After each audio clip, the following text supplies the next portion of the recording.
नमस्कार, मेरा नाम डॉक्टर महिमा है। कैसे हैं आप लोग?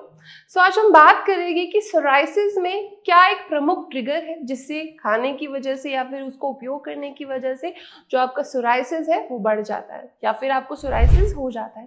तो अगर मैं आपको बोलना चाहूँ कि एक ऐसा कोई प्रमुख ट्रिगर नहीं होता है, कोई एक सर्टेन या फिर स्पेसिफिक एलिमेंट नहीं है जिसकी वजह से जो सोराइसिस किसी के बॉडी में आ जाता है।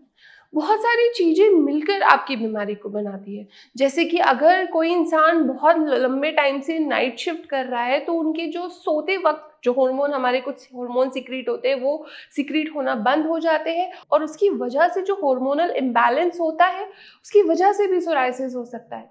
तो आपका स्लीप पैटर्न भी आपकी बीमारी में मतलब आपकी ऑटोइम्यून बीमारी में ट्रिगर होने में उसमें मदद करता है।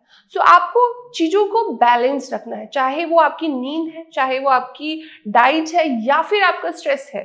सब चीज़ों को अगर आप बैलेंस रखेंगे तो जो आपका शरीर है उसका जो तरीका है प्रोसेस करने का, उनके ऑर्गन को प्रोसेस करने का, वो भी बैलेंस रहता है। ज़्यादा अधिक में अगर आप कुछ करते हैं या फिर कुछ बहुत कम में आप करते हैं, वो दोनों ही चीज़ आपके लिए हार्मफुल होती है, आपकी बॉडी के लिए हार्मफुल होती है।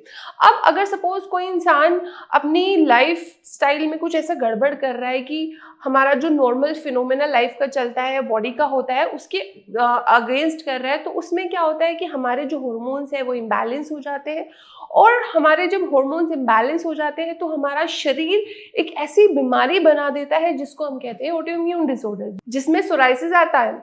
सोराइसिस कैसे ट्रिगर होता है कि जब आपने अपने शरीर के अगेंस्ट कुछ ऐसा काम किया है जो कि नेचुरल नहीं होना चाहिए। आपने डाइट में बहुत ज़्यादा जंक खाया, आपने बहुत ज़्यादा एक्सेसिव अल्कोहल का इस्तेमाल किया, आप बहुत ज़्यादा स्मोकिंग करते हैं, इतना स्मोकिंग करते हैं कि आपके शरीर में इन्फ्लेमेशन हो गई है या फिर आपको कोई और ऐसी बीमारी हुई है या फिर लंबे टाइम से आपने एंटीबायोटिक्स का इस्तेमाल किया है, बहुत सारी दवाइयाँ आप एलोपैथिक दवाइयाँ खाते रहते, छोटी मोटी बीमारी आपको हो गई तो आप एलोपैथिक दवाई खा लेते। तो ये सारे फैक्टर जो होते हैं, यही सारे फैक्टर्स होते हैं कि जो सोराइसिस को आपके शरीर में उत्पन्न करते हैं, मतलब तभी आपके शरीर में ऑटो इम्यून डिजीज को उत्पन्न हो जाती है। तो आई होप आप समझ गए होंगे कि कैसे सोराइसिस ट्रिगर हो सकती है।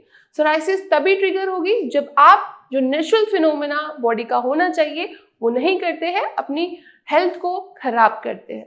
धन्यवाद।